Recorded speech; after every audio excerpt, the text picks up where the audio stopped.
Oh hai, halo Sobat Ican, apa kabar? Mudah-mudahan sehat semua selalu ya. Jangan kaget, bukan Coach Ican yang ada di sini, tapi ini adalah teman lamanya Coach Ican. Perkenalkan, nama gue Muhammad Akhir. Kalau kalian generasi yang mungkin pernah lihat berita di antara sinetron atau FTV, berarti pernah lihat gue. Karena memang kerjaan gue setelah tamat dari kampus yang sama Ican, langsung jadi jurnalis TV dan juga presenter televisi sampai sekarang. Nah, sekarang gue kerja di City News, sebuah platform berita berbahasa Inggris untuk memperkenalkan Indonesia keluar. Kok jadi promosi kerjaan gue? Gak apa-apa, bonus sedikit, colong-colong sedikitnya. Cuma sekarang gue mau bilang, tadi kan udah ada petunjuknya. Gue sama Ican ini ada hubungan erat karena kita sama-sama berada di kampus yang sama ketika menimba ilmu S1, yaitu di jurusan Matematika Institut Teknologi Bandung. Hubungannya, gue adalah kakak kelas yang turun angkatan, yang kerjanya minjem PR sama Ican biar gue lulus kuliah. Ada satu momen 2 tahun setelah tamat di 2007, itu momen yang bukan dibilang berkesan tapi membekas banget karena saat itu gue lagi siaran booster di Liputan 6 SCTV dan surprisingly membacakan sebuah berita pembunuhan terhadap seorang ibu rumah tangga, di mana keterangan dari berita itu adalah keterangan dari sang anak yang ternyata teman gue sendiri, Ican. Gue yang siaran saat itu juga shock berat. Sampai sempat minta rekaman CD dari berita itu untuk ingin gue kasihin ke Ican. Nah, tapi sampai sekarang lagi gue masih cari nih CD ada di mana. Cuma kayaknya nggak harus nunggu CD-nya ada. Better mumpung ada kesempatan ini take over YouTube podcastnya Ican based on your story. Nah, itu dia. Sekarang gue take over, mau cerita gantian. Jangan dia yang jadi host ya, gue jadi hostnya, ingin gue gali. Kenapa sampai di sekarang jadi penyanyi? Gue juga heran, dulu zaman kampus nggak pernah nyanyi. Dan kalau boleh cerita, kisah di 2007 itu yang buat gue juga masih membekas sampai sekarang. Mungkin mudah-mudahan ini jadi sesuatu kisah yang grateful buat kita semua. Segera temui saja, ini acaranya dia apa acara gue ya? Pokoknya podcast based on your story, kita ngobrol heart-to-heart dengan Coach Ican. Should I call that now? Yes. Atau Ican aja deh. Ican dong, karena gue ketemu dia hanya just Ican. Atau Iya. Insan sebetulnya. Kalau biasanya gue pinjem PR dulu kalau di Matematika ITB kan gitu kan. Dikumpulin, tulisan tangan masih dengan Muhammad Irsan. Bener kan? Bener. Gitu kan. Oh dulu lu ini ya, suka minjem PR ya? Bukan suka banget. Demi gue survive dari jurusan itu. Tapi sumpah, Apa? gue lupa. Ya nggak apa-apa, kebaikan itu nggak usah diingat-ingat. Iya. Jadi itu justru berbuah sekarang, Ini bijak nih sekarang. Iya. Karena Sobat Ican, gue langsung berbicara ke kamera nih. Gue nggak hanya minjem PR lo, tapi gue juga pinjem PR kakak lo. Oh iya. Gini, jadi situasinya gue masuk ITB itu 2 tahun di angkatan di atas Ican gitu kan. Iya. 1 tahun di atas di bawah gue itu adalah kakaknya Ican. Yes. Lu turun angkatan. Turun angkatan keturun kakaknya Ican. Gue pinjem PR, kagak lulus tuh kuliah gitu kan. Nah, Gue turun lagi angkatan ketemu Ican. baru gue akhirnya Iya. lulus. Pokoknya lulus akhirnya. Gue nggak bisa Iya. ngomong detailnya. Keep the story. Pokoknya gue lulus. Tapi legal kok pokoknya. Iya. Gue sih inget banget sih. Jadi gue waktu itu manggil lu Acir ya. Masih Iya. jangan Akhir. Sekarang Akhir ya namanya ini. Ya kalau nama pronunciation kalau lagi siaran ya Akhir ya. akhir gitu kan. Tulisannya tapi ACHIR, jadi panggilannya Acir-Acir. Gue dulu kan manggil lu Acir. Itu Terus juga kayak- namanya berubah sejak di SMA. Biasalah kalau SMA itu Biasa, kan ya. manggil tuh kalau nggak nama bapak lo gitu kan. Kurang ajar nih memang pada. Oke, kesan pertama gue tuh gue lupa ya di kuliah apa ya. Enggak, tapi kita kan suka papasan gitu kan. Gue Benar. tahu karena lu adanya Vita. Udah, Iya, gitu iya. kan. Ini dong satu gue pengen nanya. Mata kuliah yang paling susah buat lu tuh apa sih sebetulnya? Kita cerita dong jurusan matematik dikit ya biar ini. Oh iya. Tercerahkan, Tercerahkan. Ini kan mungkin banyak yang nggak tahu mikirnya kalau matematik itu kan kayak hafalan. Apa? Ini salah Angka. banget ya. No, Angka. no. No. Kamu tahu Nggak ada. varian COVID? Apa? Alfa, beta Alfa, kan? beta. Itu adalah Iya, mata iya. kuliah kita dulu. Iya, kita tuh Alfa, beta, theta. lebih kayak sering ngebuktiin sesuatu nggak sih? Pembuktian. Jadi kalau ada rumus, teorema, ya sebut teorema ya. Iya. Itu tuh kita tuh justru harus membuktikan gitu. Kalau yang jurusan lain itu biasanya Tinggal pakai pakai aja. aja nerapin. Nah, itu yang ngebedain sih. Bener. Jadi kalau ditanya jurusan apa mata kuliah yang paling sulit, gue sih ya itu tadi kayak aljabar linear kayak Lu gitu. aljabar linear sekali ambil lulus. Oke, gue 4 kali ambil. Baru lulus. Nah, lu aljabar linear aja, kan itu paling momok. Iya, Alin, iya. kita nyingkat lagi nih. Kalau Alin. elementer Ale, Ale, kalau Alin itu atasnya, yang seniornya. paling susah. Lu ambil berapa kali, Pak? Sekali semuanya. Emang pinter beneran. Akhirnya gue merasakan menjadi bintang tamu. Bintang tamu di acara sendiri Sendiri, Sunday kan? Story. Bagus. Honor jangan lupa. Oh, pasti. Ivan. Lulus Juli, terus where did you go setelah itu? Bang, gue Langsung berkarir di dunia ini perbankan. Jadi gue masuk ke bank asing, Citibank, itu kayak jadi MIS reporting gitu. Jalur Data-data. emas selanjutnya, kebayang dong, matematika ITB, tamat 4 tahun, banker, sesuai Iya, dengan iya. kerjaan anak matematika juga, Citibank. Iya. Gitu Dan kan? dan di waktu itu pindah Standard Chartered, terus akhirnya gue karena gue ngambil jurusan matematik keuangan juga, ya aktuaria Aktuaria juga dan gue keuangan. ambil. Terus jadi kayak gue di Gue ngedrop mata kuliah itu. nggak jadi gitu ya. Ambil terus kayaknya nggak sanggup. Terus gue bisa menerapkan mata kuliah itu di dunia perkantoran gue karena gue waktu itu di bank asing di Standard itu ada produk-produk kayak option gitu, Oke. ada produk-produk kayak ya treasury lah gitu, dimana gue sampai rumus-rumusnya gitu ya gue terapin gitu. Dan gue seneng banget bisa bikin kayak risk return portfolio gitu, Iya. Sharpe ratio. Sebentar, lu masih inget rumus-rumus? Agak lupa sih, cuman ya lumayan lah. Setidaknya gue tahu itu untuk apa gitu. Gue habis ujian langsung lupa semua rumusnya. Mohon maaf ya ibu bapak dosen. Tapi saya jujur gue ngerjain ujian, gue gak pernah nyontek. Oke, kita udah enough ngomongin statistik. Ketika, nah ini, 2 tahun bekerja, kan 2005 gue udah jadi reporter. Iya. Ya dari Bandung kita ke Jakarta Jakarta lah, ya. kan? Kayaknya semua orang mengadu nasib ke Bener. ibu kota Lu ya. sih balik Jakarta kan? Karena gue kan emang dari lahir di Jakarta. Jakarta. And one day, ya itu, gue kan jadi reporter slash presenter gitu kan, karena ya itu waktu itu menang menuju layar liputan 6, dapat kesempatan untuk di layar dan lanjut. Ya itu tadi gue lupa ya, kayaknya pagi-pagi deh itu tayangan berita besar itu, baca berita kriminal tentang ya seorang ibu yang hilang nyawanya karena ada peristiwa perampokan di rumah, dan gue super kaget dan gue tuh shaky banget sih Chan waktu itu, kaget sampai I don't know, gue hanya ngebayangin ini kejadian sama teman gue banget, gue kenal gitu, dan ya ternyata gue teks lu ya waktu itu. Iya, waktu itu lu teks gue. Lu teks gue, terus ya lu bilang ya turut berduka dan lu yang turut membacakan. Jadi waktu itu belum zaman WhatsApp atau BBM ya, BBM masih belum. SMS. Jadi nggak tahu ya, gue di situ sebenarnya pas waktu kejadian tuh bisa dibilang kayak antara sadar nggak sadar gitu. Jadi gue bener-bener karena dari kecil tuh gue nggak pernah yang namanya kayak apa ya, nangis depan umum gitu. Gue tuh tipe orang yang selalu berusaha kuat gitu. Okay. Karena kan gue kan dari kampus tuh tahu kan waktu itu kan gue suka sakit-sakit kan kalau ospek kan kayak lumpuh-lumpuh gitu kan. Makanya gue deket banget sama angkatan 99 yang ospek gue gitu. Jadi karena mungkin mereka nggak tega kali ya, udah gue marah-marahin ngospek akhirnya jadiin temen gitu sama kakak kelas gitu. Nah terus ya intinya gue nggak pernah mau ngeliatin kelemahan. Jadi pada saat ada yang wawancara gue tuh banyak tuh kan, gue jadi perwakilan keluarga kan.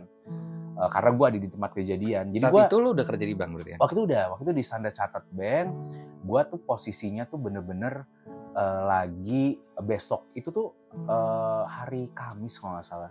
Kamis tapi di 26-nya ya, 27-nya ya, itu Jumat ya, 27 Desember ya. Jadi gue sehari sebelum kejadian, jadi kejadian tuh 27 Desember dini hari jam 2 pagi. Nah jadi semalam sebelumnya di hari Kamis itu kondisinya gue lagi sakit yang kalium itu, yang lagi lumpuh. Nah gue tuh tukeran kamar sama bokap nyokap gue karena gue lagi sakit lumpuh. Jadi harusnya kan kamar gue di atas, nah nyokap bokap di bawah. Nah gue tukeran, jadi gue di bawah. Karena gue nggak bisa naik tangga gitu, dan gue besoknya ya rencananya ngantor seperti biasa. Nah terus kemudian sampai jam 11 malam itu bener-bener kayak almarhumah nyokap gue tuh masih ngetok pintu, terus kemudian masuk bawain minum, nganterin obat kaliumnya supaya gue bisa kerja lah gitu ya, pokoknya sembuh gitu. Dan gue saat itu gue inget banget lagi nonton film judulnya Badai Pasti Berlalu. Terus kemudian kayak almarhumah nyokap tuh bilang kayak ini jam 11 malam ya, kayak 3 jam sebelum kejadian, benar-benar 3 jam sebelum kejadian. Itu kayak wah lagi nonton gitu ya, udah cepet sembuh gitu. Udah, abis itu gue jam 2 itu kayak tiba-tiba gue dibangunin sama mbak gue, ART gue gitu ya, asisten rumah tangga, di mana ya teriak-teriak histeris. Nah itu gue kondisinya kan lagi lumpuh, lagi susah, tapi itu entah kenapa karena ada kekuatan gitu ya, gue bener-bener ke atas gotong, terus gue minta pertolongan security satpam deket rumah gitu, yang bener-bener kayak gue yang nganterin ke rumah sakit, baik itu bokap sama almarhumah nyokap. Nah waktu itu almarhumah nyokap ya udah tergeletak gitu, dan gue juga nganterin bokap, jadi gue bener-bener bertiga, gue, almarhumah sama bokap, gue anterin dari rumah itu ke rumah sakit. Vita nggak di rumah ya udah? Vita ada tapi di kamarnya, jadi dia bener-bener ya udah di kamarnya aja gitu, jadi bener-bener gue yang ngurusin semuanya. Sebentar, ini it's okay buat lo sekarang retelling the stories lagi. Gak apa-apa sih, walaupun agak-agak ini, agak-agak merinding. Karena gue nggak pernah nyeritain ini dan udah kayak apa ya, udah 15 tahun. Cuman memang kalau gue bisa bilang cerita ya, sebenarnya gue tuh udah pernah merasakan dan punya ada visualisasi tentang kejadian ini pas di saat gue kecil gitu. Seriously? Serius. Jadi gue tuh udah, sebenarnya gue tuh ada lah gift apa kayak bisa merasakan gitu, agak lumayan sensitif. Jadi gue tuh dari kecil tuh kayak udah tahu ini gitu. Sorry, we thought ini membangkitkan traumatis. Kejadian tepatnya itu di tahun 2007 di tanggal dan bulan 27 Desember dini hari jam 2 pagi. Oh, menuju tahun baru ya? Iya, menuju tahun baru. Dan gue ini tahun barunya saat itu di rumah sakit. Karena kan nungguin bokap kan langsung operasi mata. Karena kan pembunuhnya juga nyerang bokap gitu. Okay. Jadi bokap kayak nangkis, kena matanya sama kena tangannya. Jadi tangannya di pen, operasi pen, sama matanya juga agak. Itu kejadian di rumah pribadi atau rumah dinas? Rumah pribadi yang di Bintaro. Oke. Jadi bukan yang di Pangmapolin. Ini gue yang speechless nih sekarang. Karena kehilangan orang tua dengan dan gue udah kayak udah ada kayak ngerasain dari kecil gitu. Insight itu dari kecil. Kalau emang ada beberapa kali atau cukup sering datang? Sering. Termasuk pas waktu menjelang kejadiannya di tanggal 27 Desember itu kayak firasat itu makin sering muncul. Kenapa? Karena kan gue sama almarhumah nyokap tuh segitu deketnya.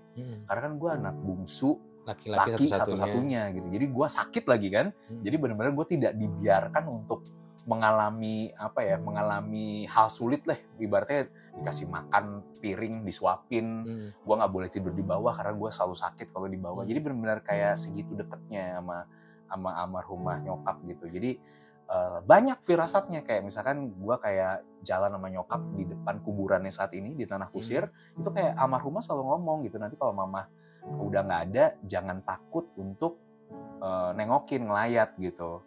Kenapa nyokap lo tiba-tiba ngomong gitu? Ya nggak tahu, itu termasuk dia almarhumah tuh kayak baca bukunya juga kayak buku kayak pertanyaan di dalam kubur. Jadi kayak emang udah ada firasat juga gitu almarhumah gitu. Maksud kayak gue bawaannya tuh kayak pengen meluk terus almarhumah termasuk di 22 Desember pas waktu hari ibu, gue tuh kayak bawain ini bunga mawar sambil gue nyanyi lagu Bunda saat itu. Jadi kayak memang banyak banget sih kayak firasatnya. Jadi ketika gue tadi terjadi kejadian, gue tuh bener-bener masih di situasi kayak bingung, shock gitu, dan nggak menunjukkan, sampai semua tuh pada bilang, Chan lu kok kuat banget, padahal mah enggak. Gue kayak masih kayak mencerna ini apa yang terjadi gitu. Jadi di 27 Desembernya banyak yang datang kan gitu kan, teman-teman gitu ya, teman kantor, teman kuliah. Wah banyak banget deh itu, karena kan memang karena kejadiannya juga tragis kan. Ya betul, kalau pilihan kalimat itu tragis ya. Jadi wah kalau sekarang kan mungkin heboh kali ya, karena kan dulu belum zaman sosial media. Tapi memang pada saat gue diwawancara sama wartawan, gue pakai sarung karena lagi posisi sakit. Jadi gue pakai sarung sampai gue ke kuburannya almarhumah, gue pakai sarung, saking belum sempet kayak ganti baju, ganti celana. Jadi bener-bener yang gue masih belum bisa mencerna, gue masih menjawabnya tenang, karena kan gue memang tadi ya tipe yang nggak mau melihatkan kelemahan. Ketika sudah proses pemakamannya selesai, udah gue langsung masuk rumah sakit. Dirawat. Sedikit kalau boleh tanya, a glimpse of sight yang kemudian ternyata yang lu bilang lu tuh sudah dikasih Itu bentuknya apa? Kejadian-kejadian, cuplikan-cuplikan kejadian ada Dari orang kecil. yang Kalau gua dalam bentuk ada si pelaku atau justru ada teriakan atau apa? lebih ke kejadian pembunuhan ya dari pas kecil beberapa kali. Pernah cerita nggak ke? Nggak pernah. Gue sendiri. Gue simpen. Tapi itu sebenarnya nggak ke nyokap doang. Tapi maksudnya ke orang-orang terdekat juga. Jadi ada gift gitulah. Tapi gue nggak pengen kayak jadinya kan gue parno ya. Kalau gue dikasih gift yang gitu kan bisa ngerasakan kehilangan orang terdekat gitu. Jadi kayak ya udah gue simpen aja. Gue nggak mau melatih itu. Nggak mau. Tapi gue ya itu udah udah ada bayangan itu dari gue kecil. Oke. Si pelakunya itu ketangkep nggak sih? Nggak, sampai sekarang nggak ketangkep. Jadi gue juga cuma tahu dari polisi kira-kira ada berapa pelakunya, ada 3 orang.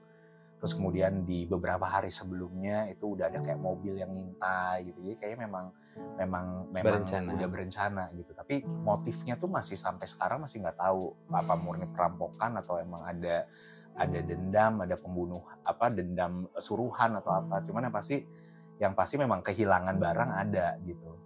Ada kehilangan barang yaitu handphone, terus ada kunci mobil gitu. Tapi mobilnya sendiri nggak diambil? Nggak diambil, karena kan emang udah keburu ketahuan kan. Oke. Udah ibaratnya pada diserang kan habis itu kan ada perlawanan kan, makanya bokap juga kena. Si pelaku itu terjadi pergumulan itu di depan apa di lantai 2? Di lantai 2, lantai atas. Karena yang tadi harusnya kamar gue. Mereka masuk dari atas. Dari atas. Kayak gitu.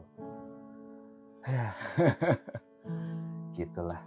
Ini ya, kalau Tuhan apa istilahnya? Kalau ya jalan harus demikian, ternyata demikian gitu ya. Iya.